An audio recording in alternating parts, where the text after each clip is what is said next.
Live and in color from the NBC News radio broadcasting studios of KCAA, 1050 AM, 102.3 FM, and 106.5 FM, located in beautiful Southern California, and in parallel from the Turfs Up radio studio in Fort Lauderdale, Florida. Thanks for tuning in to the Water Zone show this evening. All right, good afternoon. Thank you for tuning into the Water Zone, and good afternoon, good morning, good evening, wherever you are in the wonderful world. Hope everybody's having a great time. I'm Rob Starr. You're going to be your host tonight, and I want to talk about Chris Davey. He's, after, because he's been off the air for a few weeks doing some stuff, and but after 10 years plus years as my really good buddy and friend, the co-host. Chris has decided that he's going to lower the volume on the microphone on the Water Zone show. And nothing bad, nothing anything. He decided it's time to be pursuing other ambitions, avenues, and adventures. And that's just starting things with the letter A. Just think he goes on to the whole alphabet. Anyway, he's a funny guy.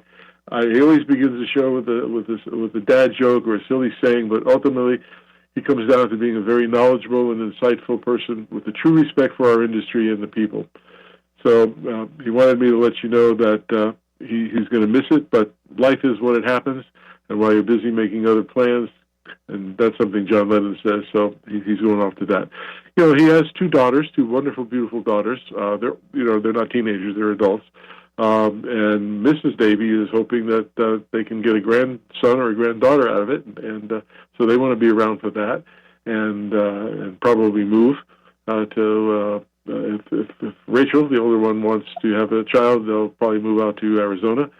And but anyway, I just want to let you know I told Chris he owes me a couple boxes of Kleenex because I'm sad about it, but I understand why he wants to do it, and we're both not 20 years old anymore, and he wants to enjoy a couple things and do some traveling, and again, be with his family and do some stuff, and so that's what he's doing. He's turning down the fader on the mics and volume, and but he'll call in a couple times and ask some questions to some of the guests and things like that. So I won't get all mushy because it'll get me mushy, and I don't want to be mushy.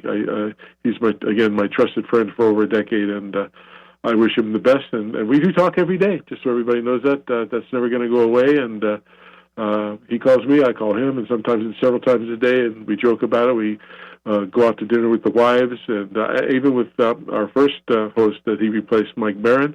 We go out with Mike and Sarah, his wife, and Jan and Chris, and my wife Pam and me, and we do it once a quarter, and we love it. Get together all together because we're all separated by space and states. So anyway, I'll stop being mushy, but let you know he's okay. Everything's good. He's not angry about anything. He's just getting older and wants to make sure he gets his bucket list in. So that's the way it is. Anyway, joining us, and who always is a wonderful person, is Miss Chris Austin, who is the purveyor of Maven's Notebook. And Chris, how are you doing today? Chris? Chris, are you there? I know she's connected. I don't know where she went. Anyway. Here I am. Oh, okay. I got worried. I thought you were so sad that you ditched me. Oh. I had to turn off the mic so I could cry. I miss Chris Davey, great guy. Yes. But yeah, California water news, crazy as always. Enjoying the start of fall. Yep. Fall is definitely in the air because it's not broiling hot. The leaves are just starting to change, but welcoming fall and the cooler temperatures that come with it. I had read something. I'm trying to bring it up here somewhere. I have it here, and because I get your news every day. You know that, and it's the first thing I do in the morning is read that before I do anything else.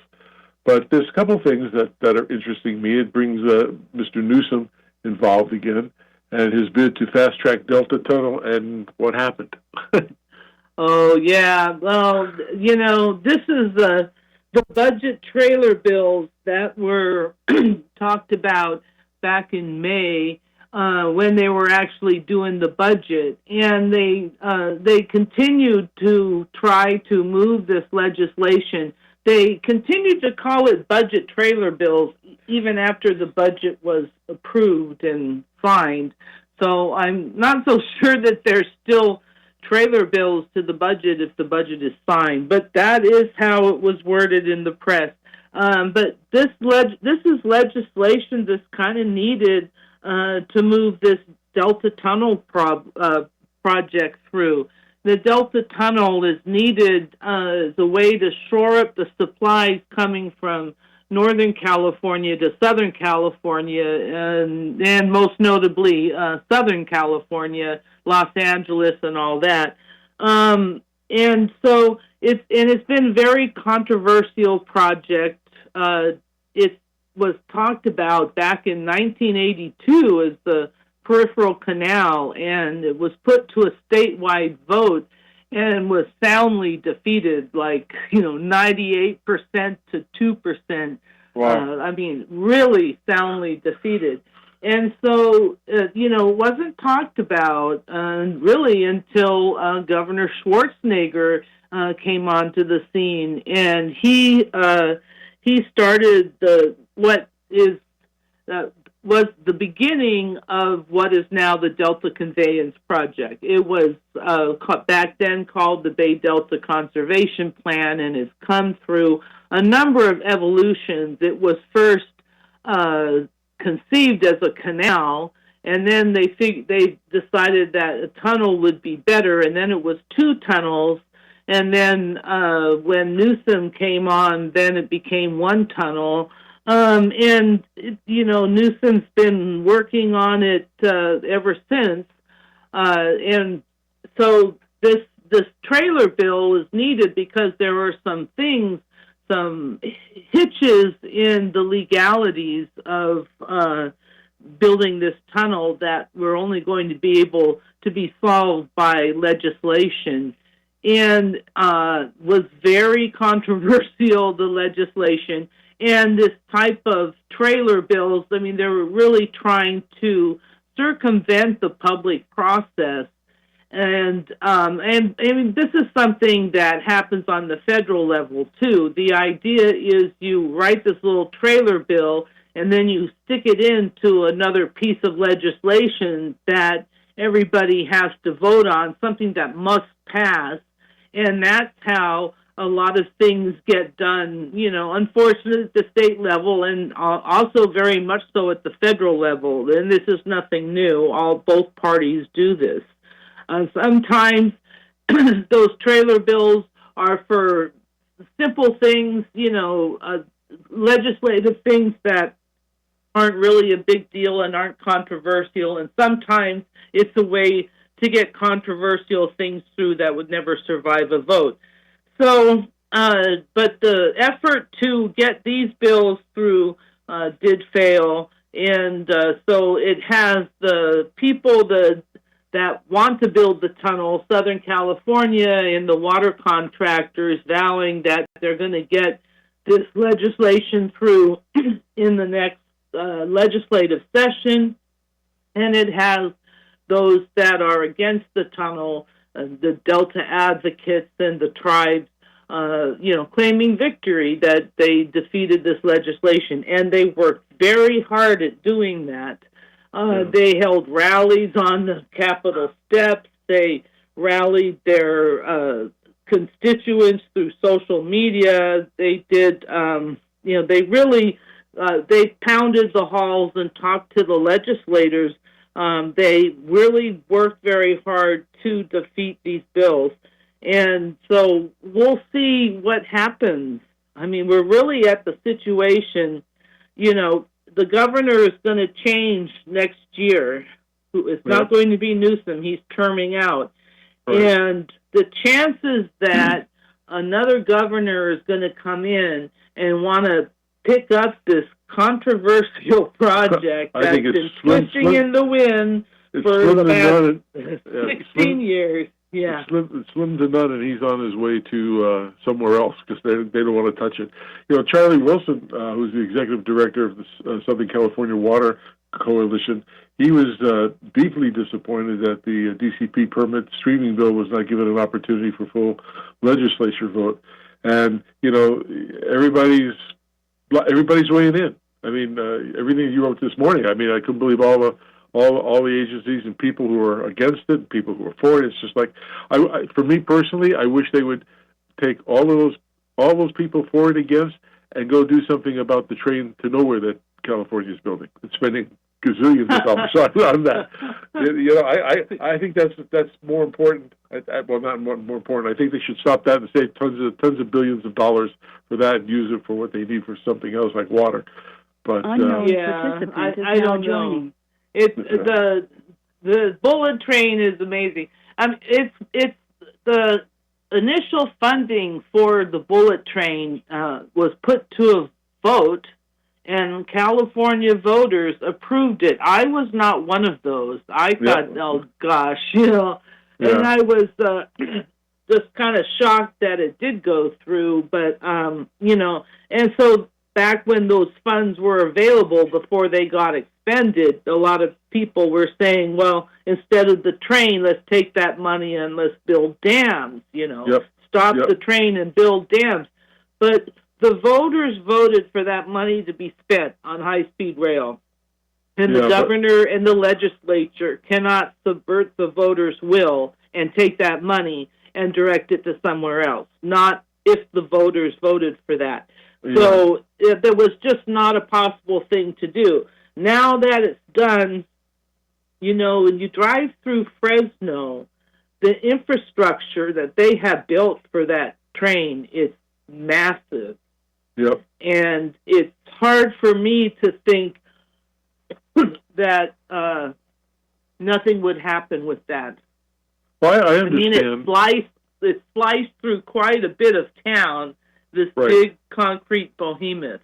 But I understand that it's not, the first legs of it are not going to be for the high-speed train. And when you look at companies like Amtrak, who've been in business, God knows, years, decades, and they're losing money every single year, and who in California is going to take that on and try to run it, and then it's going to have to be subsidized again, or it will be. Well, I mean, the only way that it could be useful would be if it could get you there faster than taking a plane. And I mean, when you think about all the steps, to go to the airport and go through all security, and I mean, it takes a bit of time to get on the airplane, but it would have to be competitive in a time way. And I just don't know. But one thing I do know. High-speed rail is not water, and we should be talking about water. No. I was just making a comparison. I know. And just to end my last comment on that is, I would assume, and I'd be willing to bet that once that if it ever goes through and is there, I guarantee. Well, I don't guarantee because I can't guarantee it, but I would believe that. They're going to put security measures into that with all that's happening in the world today. Anyway, enough said on that. We'll move to something different. Let's talk about some safer water for California's future. I guess legislature is moving to continue the Safe Drinking Water program.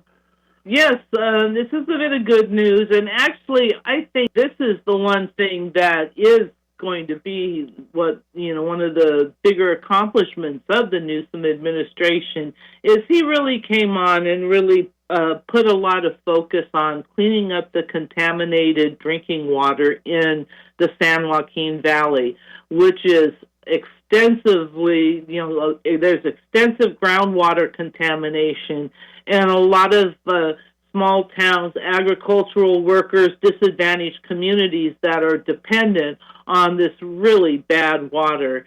And so one of the first things Newsom did when he came in is he established what they call the Safer Drinking Water Program. And they spell SAFER like it's an acronym, but I don't know how they get it. It's the Safe and Affordable Drinking Water Fund is what it's called. And it was originally financed off of cap-and-trade revenues. Mm-hmm. And there was a lot of concern at the time that, if cap and trade went away, then how would this money be reduced?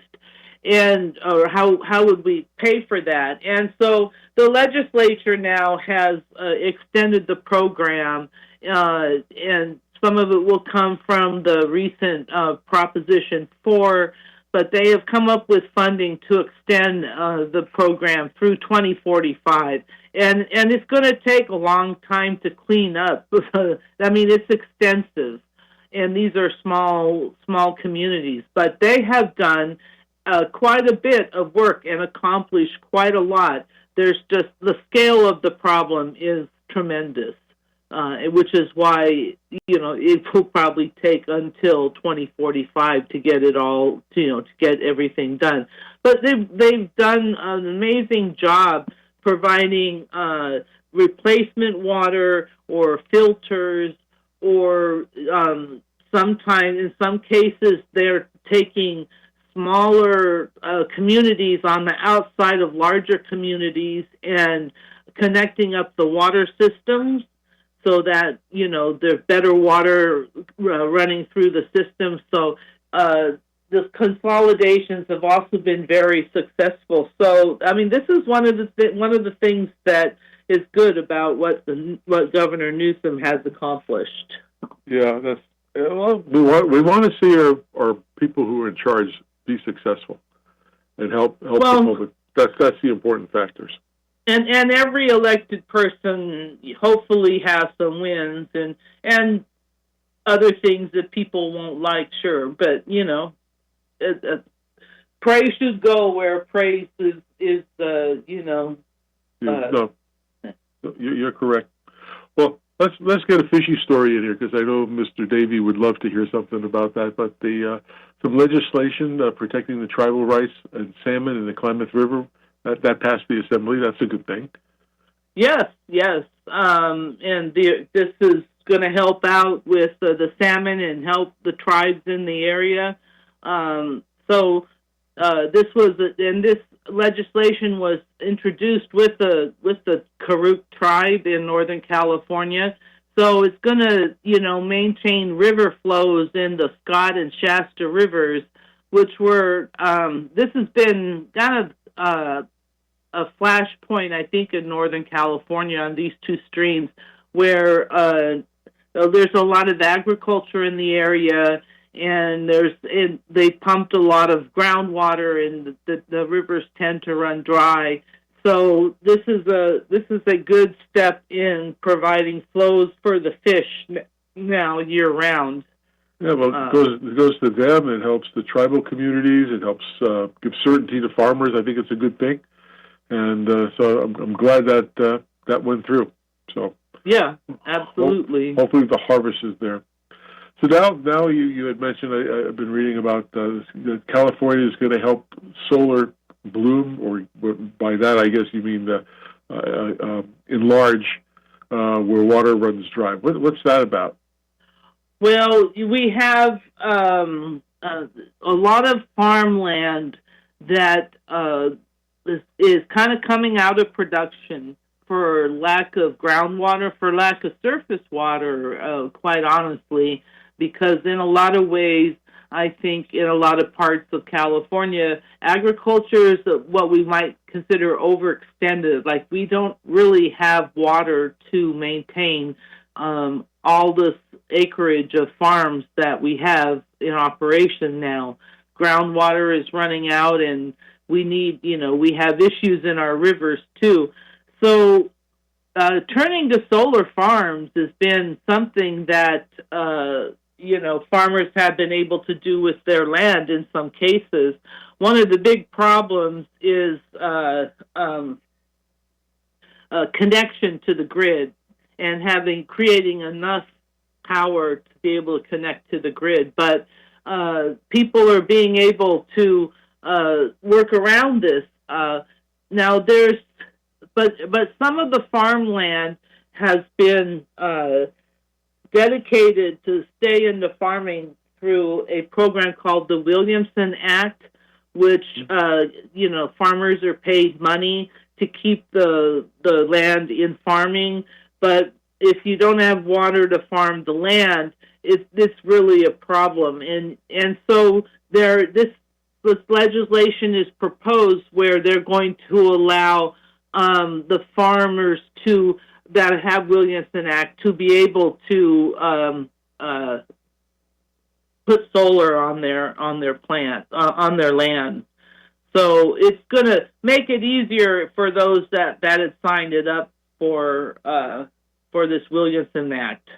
Is that the same? Will it be the same degree? I know when you go to Las Vegas, you see this gigantic solar farm, and they say it zaps birds. Those farms do, and I don't think they're very efficient. They built 3 of them out there, and I think one of them they never fired up, and I think they are shutting them down. But now those solar farms, for those, if you ever drove from Southern California to Las Vegas, you really can't miss them. Right. They have this big pole in the middle of them, and up at the top there's this.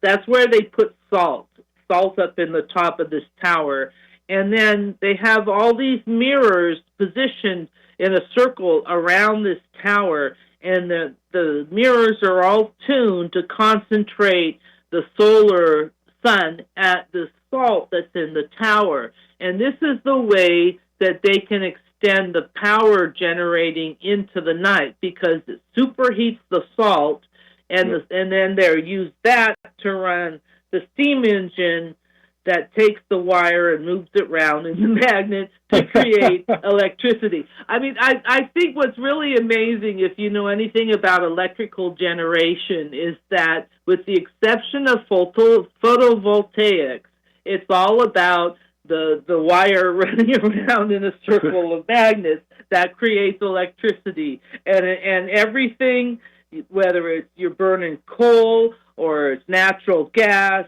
it's all about turning that little wire around. And so this is how they do it with these a scheme to make solar work into the evening. I don't think it's very successful or very efficient, because, like I said, I believe all 3 of those plants now, one of them I don't think ever got running, and one was shut down already, and the last one is due to shut down as well. But yeah, you could see the problem. I mean, the birds don't know, and they fly into this, and they get fried by all this light. And you could see the heat that would be like focused. I mean, you would see this sort of whitish light sort of around it. It's quite amazing. Looks like a space thing. You know, the first time, when you went to school, I'll ask you, but it happened to me. When I was really young and in elementary school, in the science class, they took potatoes, and you can get electric from potatoes. Oh yes, the potato battery. Yes. Yeah, and it's amazing. And then we had on a couple months ago a company, or actually a professor, who discovered that your water in your body that's in your muscles and stuff carries a negative charge. And then we had another guy on who ran, John Hammond. He runs a company called Relief Patch, and I gave one. We had that on the show, and gave one to Chris and stuff, and it just instantly took the pain away. Amazing what water can do aside from just keeping you alive. It can help you, save you, and make you heal. And it's just so much interesting thing. Anyway, I like the science of all of that. And like you said, if people ever drove out on the highways and passed that thing towards Las Vegas, it's incredible just to see it. But one last thing, I guess California is expanding a ban on microbeads and glitter, and they're worrying about PFAS also. Do you think the water bottling company is ever going to change from plastic to something else? Just your opinion. You know, They once tried putting water, in boxes, sort of like milk cartons, but those milk cartons have PFAS in them. So, I don't think you're going to see any change there. I think the best thing that people can do, and a lot of people already do this, is use a refillable cup. And I have this double steel-walled thing, and I put ice in it, and I can have ice water all day. It's great. And I try to avoid using bottled water as much as possible. Sometimes you just need bottled water because that's, you're out driving on a hot day and you want some water. But I think, I would hope, or I don't know, I guess if you're using it every day and you're taking it out of the refrigerator in a bottle versus what you could get just out of your tap, I think that's something to be thought about, I agree. I mean, I've got two of those. I got a Yeti and another one, a Hydro Flask, and they hold like 30, and one holds 42 ounces. And I do that a lot. So anyway, it's good. Well, Chris, we're ending the things. We're coming up to our commercial break. I want to thank you very, very, very much, as I always do, and I have to tell our audience, the best thing to do is you go to www.mavens.com and become a subscriber to her writings. It's incredible. She gives the news before everybody else gets it. And again, I don't know how she puts the hours in to do it, but every morning, at least it's 7 o'clock or earlier, it pops up on my computer, and first thing I do when I get up is read that, so we appreciate it. You can also become a sponsor of that with a small donation. That's tax deductible. They are is it C3? Is that correct? 501c3, yes. Yeah. So it's tax deductible, goes to a good cause, and you keep up to date with what's going on behind the scenes. So please do that. Again, it's wonderful reading for us. So anyway, Chris, we'll hear from you next week. Hopefully the weather is getting a little cooler where you are, and you'll have an enjoyable weekend, and we'll be back with you. All right. Good evening, everyone. Hi, good evening. And for all you listeners, thanks for staying with us. We're going to take a little short break from one of our sponsors, Site One. It's kind of a little tutorial about things in their business, in our industry. So take a listen. It'll help you. We'll be right back.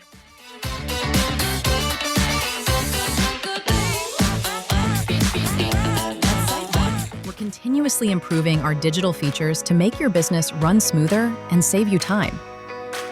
Our updated account dashboard has streamlined some of the most important information for faster access to the things you need regularly. The 3 widgets at the top of the dashboard cover your purchase summary, credit information, and partners program points accumulation, all up to date by the minute. When orders come in, you'll see these widgets update as well. We want to protect your privacy, so the information is hidden by default. Click the Show button to see the specific numbers, such as year-to-date purchases, last year's purchases, and 12-month purchases. You can also click into the View All option. When you click View All, it will take you to the Account Overview page, where you can see all your sales information as well. Going back to the account dashboard, you can also review your credit information. You can view your credit limit, credit balance, and your open to buy based on that limit. Like the Purchase Summary widget, you can click the View All button to go into the Account Overview page from here as well. The third and final widget is Site One's Partners Program widget. Here, you'll be able to view your total available partners points based on your purchases for the current year, as well as the dollar amount. You can also view your enrollment status. Additionally, you can access your Partners Points dashboard from this widget, which shows you all your information, including what you can redeem points for, how to redeem points, see expiring points, and view overall perks like business solutions and free marketing tools. If you don't have online access to your Site One account or are not a current Site One account holder, request access or sign up today at siteone.com/online.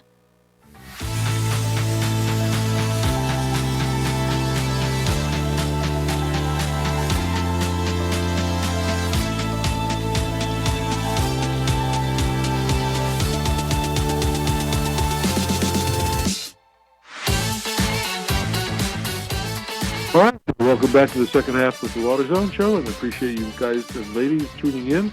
And we have a very special guest today, as we always try to have good ones. We have a gentleman who is the president and owner of a company called Precision Rain Irrigation, and his name is Scott Bowen. And I have to be clear to tell you that Scott used to work with us at the Toro company, and went on to move on to big and better things, and we appreciate him as a partner in the industry and want to give him a little help here with his business. So, Scott, welcome to the Water Zone. How you doing, Rob? Thank you very much. So, a lot of the listeners may not know who you are. Those of you who work who did stuff with Toro locally and wherever, they would know who you are. But we'd like to know a little about you. So, how did you get into this industry? What made you choose this? What spiked you to go for it? So originally, I wanted to be a golf course architect. So basically, I started working in the golf industry when I was about 16.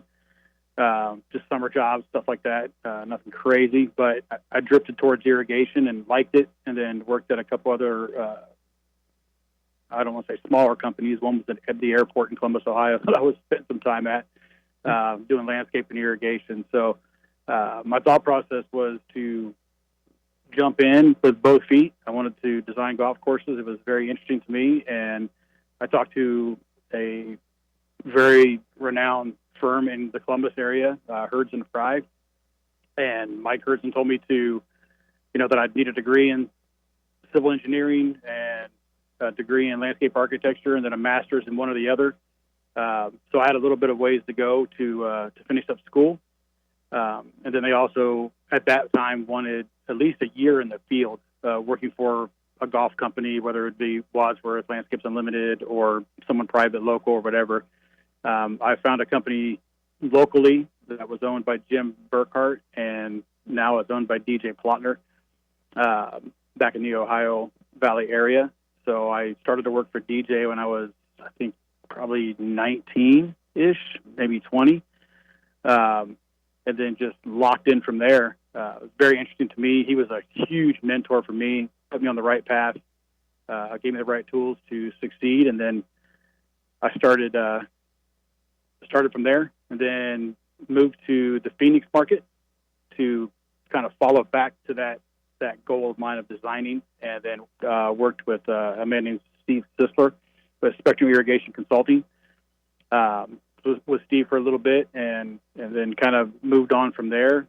And from there, I just started basically taking what we were doing in golf and in the professional sports side of things, and started opening my eyes to looking at HOAs, master plan communities, parks, schools, and trying to assist and help with, cultural practices and water management from those pieces on.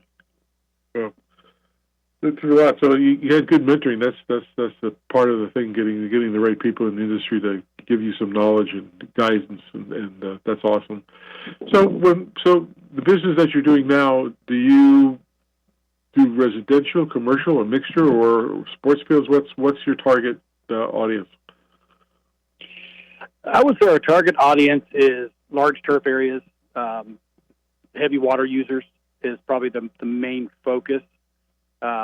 We want to fill a void that a lot of companies, don't have. It's hard for landscape companies to have, high level agronomists and turf guys and water management guys under their employment all at the same time. So we've been guided to a certain niche, and that's kind of the route we're looking at right now.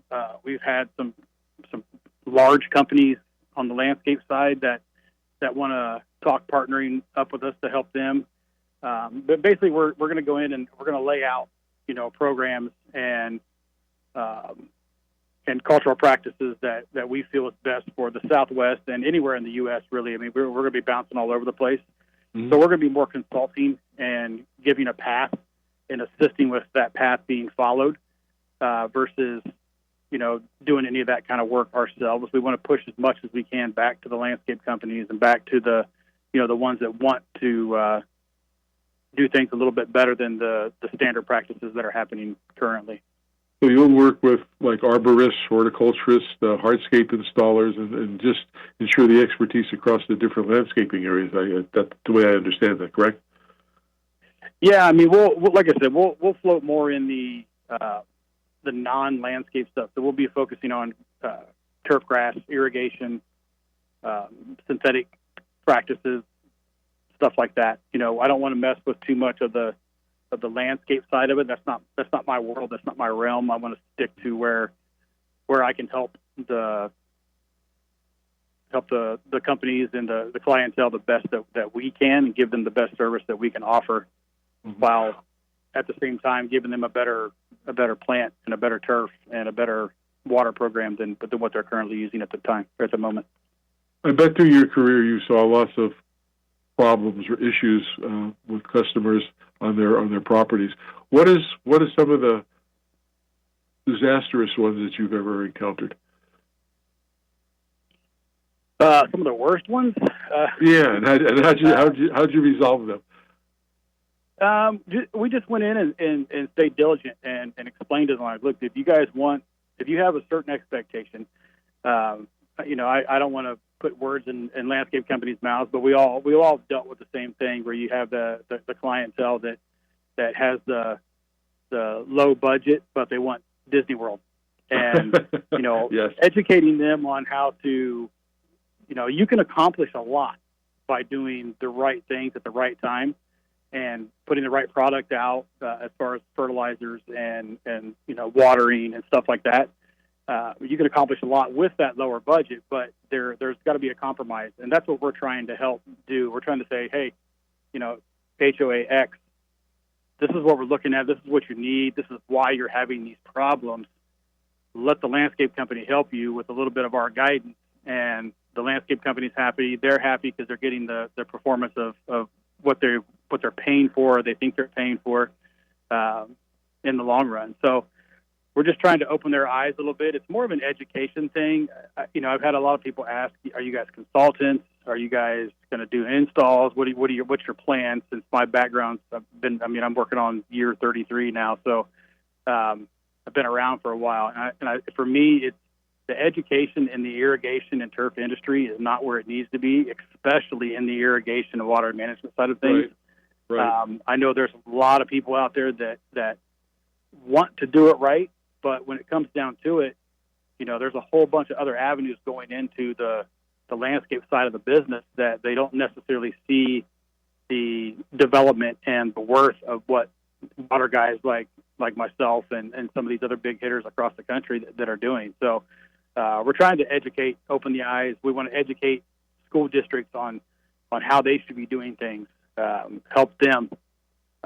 And, you see these sports complexes that, like, for example, I live in Phoenix, so the Surprise Sports Complex, the Camelback Ranch where the Dodgers and the White Sox are at, they have great leaders. Kevin Denny, Eric Roberts, those are some of the best guys in the industry. Glenn, he's great. These guys are really, really good at their job, and they've got specific guys on their site that can handle what they need them to do. Once you step outside of that realm, you don't find the level of knowledge and service or serviceability in the landscape industry. And I believe wholeheartedly that we can accomplish that. We just got to have the right path and be able to educate both sides of that fence to make them all understand, like, look, this is doable. You may not look like a golf course, but you're not paying for a golf course either. So being able to, tame the expectations, I think I should say, versus, promising something that you'll never be able to deliver. Yeah. You were right about the education portion. I think that's so valuable. I was involved with and I won't mention who the company is, a large home builder. And they went out, they had their architects design, the landscape for the properties that they're building. And I got a call, got to my office. I guess they were talking to our salespeople, and they weren't happy with things, so they called me and said, look, we're using all your product, but it's flooding out the place, and it's drying out the place. I go, what do you mean? He says, it's not working right. There's something wrong with the irrigation system. So I went out. They were close to my office in Riverside, so I went out there, and I got a copy of the plans before I went, and it tells you, it showed on the grass that they want to use spray heads, and they want to use different spots and rotors, and what's the distance between them, and so forth, and all that. When I got there, I noticed that one side of the grass was really, really wet, and the other side was really, really dry. And then I went on the other side, and it was the opposite. And so when I started looking at the plans, it says in one area you should do this, use spray heads, and the others to use rotors. Well, what the contractor decided to do is alter the plans. And so he put rotors and spray heads on the same valve. So we all know, because we're in the business, that it's a lot slower with the rotors than it is with the spray heads. So when they went to adjust it, because they said one side's looking bad or one side's too wet, they changed the flow rates. Well, guess what happened? Then the opposite happened. One side got more wet and the other one got more dry. And why that happened is because the contractor was trying to save money. And didn't usually when you make a change, you write it into the plan and say, here's the as-is plan versus what the original plan was, but it didn't happen. And I pointed it out to them, and they looked at us and they said, we're sorry, we apologize, we know it's not you now, we know it's the contractor. And I wasn't trying to get the contractor blown out of the water, but he didn't do it right. Or I've been to some places where another large company of a contractor, landscape contractor, some of the valves were put in backwards. Well, guess what happened? We all know what happens when that occurs. Yep. So I think education is really important, even to the client itself, so the client can understand. Like if a valve fails, what can cause a valve to fail? Well, you can have dirt under the diaphragm, so it keeps it open. You can have the solenoid put in wrong. Meaning, or you have a bad one. In case you have a battery operated unit, you have to change the solenoid to a DC one, or you got a cracked part of the valve. I mean, there's only a couple of things that could go wrong with it, but you need to show the owners of that. Also, I look at, again, you know all of this better than me because that's more of your specialist. I'm more on the electronic side, but when you're looking at a valve line, and you have 20 pop-ups on it, you want to know what pressure is at the beginning and the closest to the valve, and what's it at the end of the run, and it should be no more than 10% of that. But those people who manage those properties don't know that. They just go by what the contractor tells them, and then they get away with a lot of wrong answers. Let me ask you a silly question, because I know in Texas, if you're an irrigator, you have to be licensed. Do you think that's a good thing to be? And should that be all over the place? Otherwise, you get more blow guys. That's my opinion. But yeah, I think for the specialized type stuff like irrigation, I mean, they have arborists. We have the auditor license.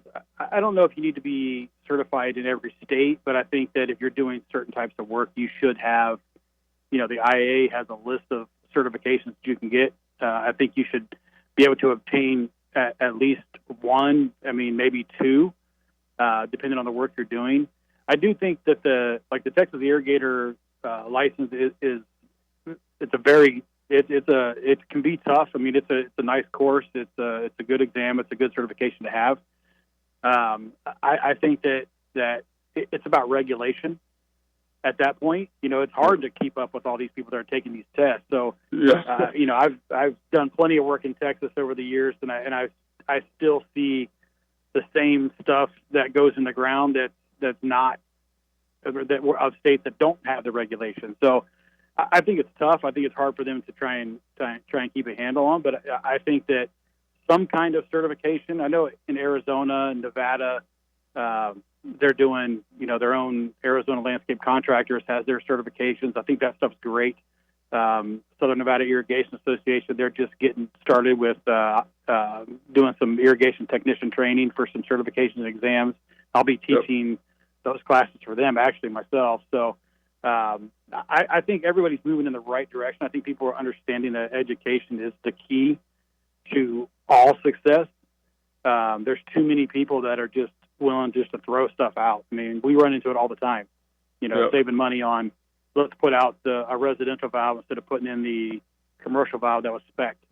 And, the end user, they don't know. The owners, they don't necessarily know the difference between a PGV and a ICV, Sell them a brass valve versus a plastic valve. And the money is drastically different. I should buy it. Scared to death.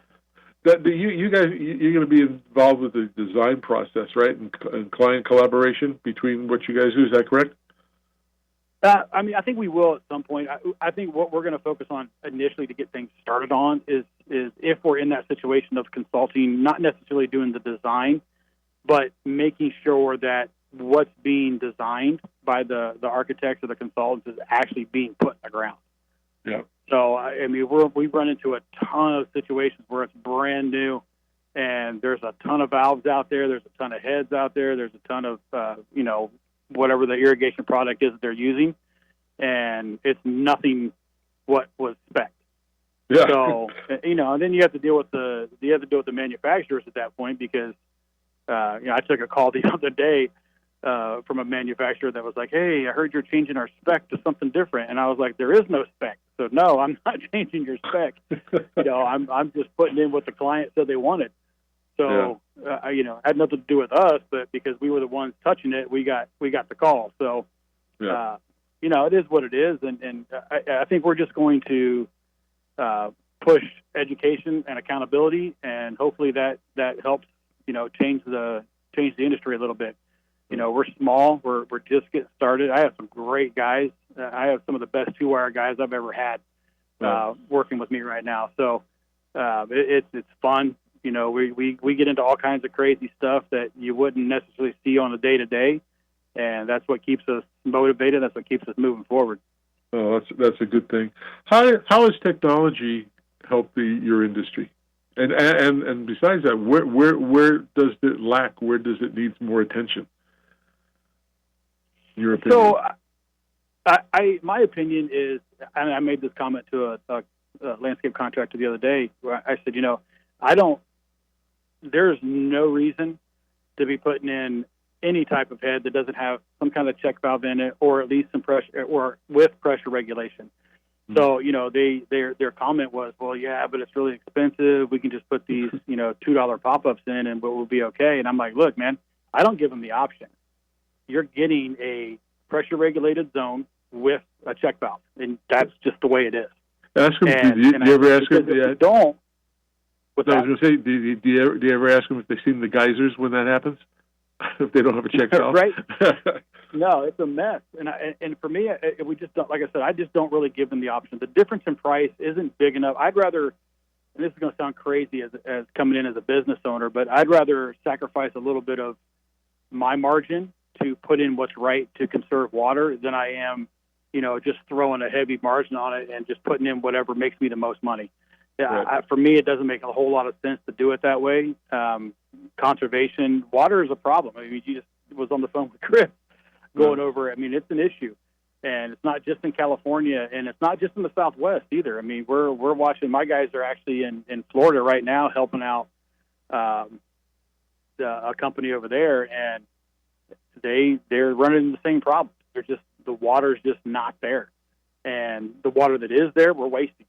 So it doesn't matter if it rains a lot. You know what I mean? It's still, if we're raining, yeah, great, okay, cool. We get water down, but you're also running, 14 pop-ups at the same time. Yep. So I think the technology where that comes in is big on the weather. These smart controls are changing the game, and I think everybody's got a pretty good smart controller out there. I mean, every brand has a pretty good one. Right. I think the tough part is the flow, and if you're not managing flow and you don't have flow sensing, then you're not really managing water. I mean, if you think that just turning the controller on and off is gonna be best, then I think in the long run you're going to find out the hard way that it's not. Well, over the years they've went from paddle wheel to ultrasonic and all kinds of flow gadgets, and I think that's important. What product would you like to see that needs to be incorporated into an irrigation system? Is there anything that you believe the industry is missing? There's some good soil moisture stuff out there.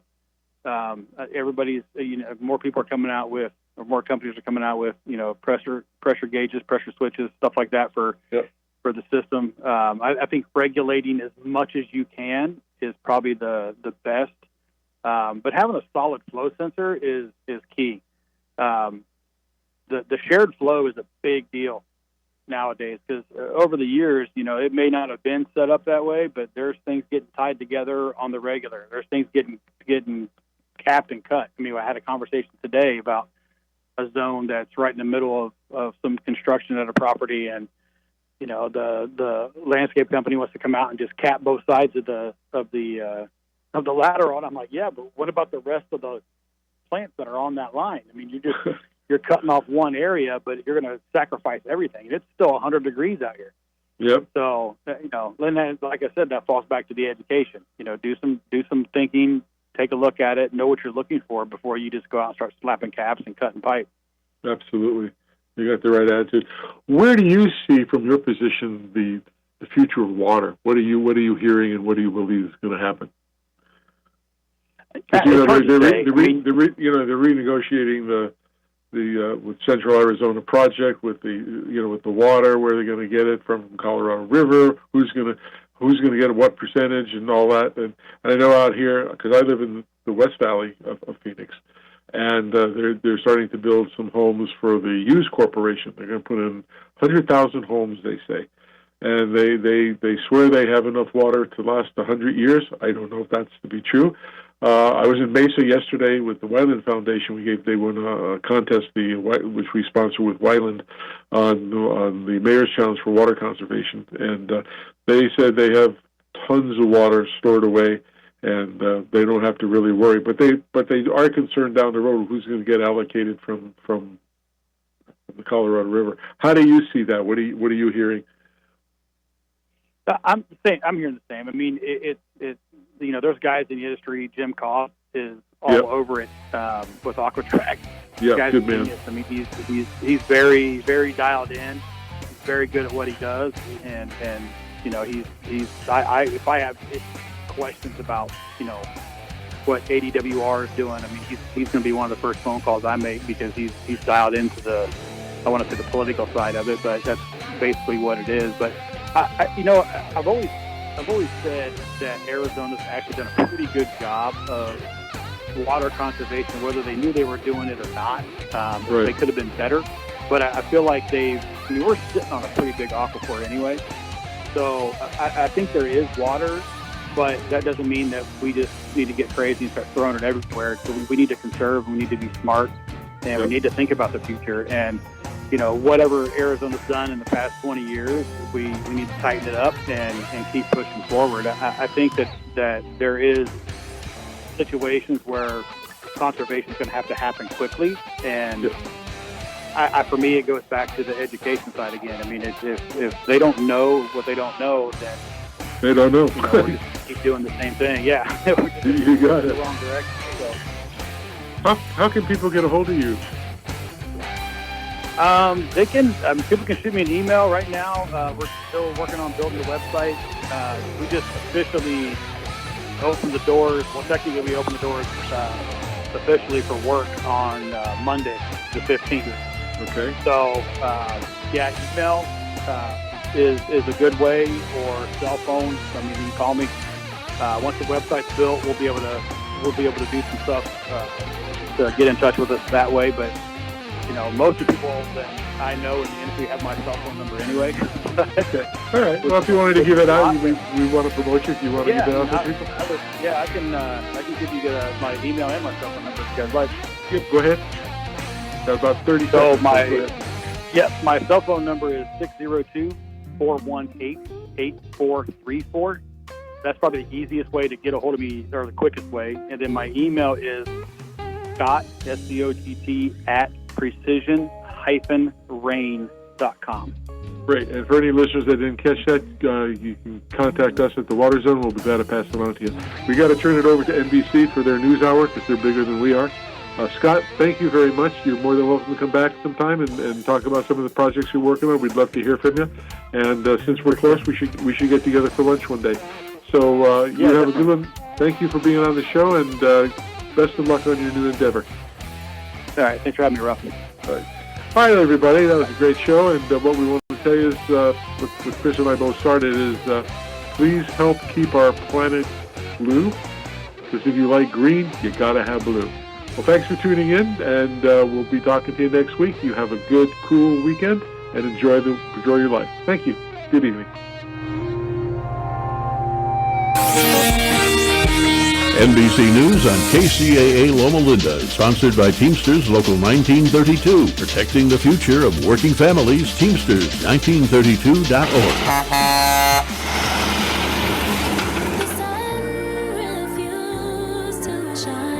Ariana Grande spreading more eternal sunshine.